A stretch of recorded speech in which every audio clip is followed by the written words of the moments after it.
শবে মেরাজের রোজা কয়টি রাখবেন, কত রাকাত নামাজ আদায় করবেন, কোন কোন সূরা দিয়ে পড়বেন, কোন দোয়াটি পাঠ করবেন এবং অন্যান্য কি কি আমল করবেন সম্পূর্ণ জানতে পারবেন আজকের ভিডিও থেকে। তাই না টেনে সম্পূর্ণ ভিডিওটি দেখতে থাকুন। আসসালামু আলাইকুম ওয়া রাহমাতুল্লাহি ওয়া বারাকাতুহু। সুপ্রিয় দর্শক শ্রোতা মণ্ডলী, চলছে পবিত্র মাহে রজব মাস। যেই রজব মাসকে বদির মাস বলা হয়, আল্লাহর মাস বলা হয়।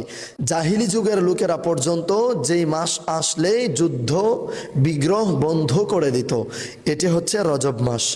আর এই রজব মাসকে সম্মান জানিয়ে, এই রজব মাসকে মহব্বত করে ভালোবেসে যারা যারা ইবাদত বন্দিগি করবে, আল্লাহ রব্বুল আলামিন এদের জন্যে অফুরন্ত নিয়ামত রেখেছেন, অফুরন্ত রহমত বরকত ফজিলত রেখেছেন।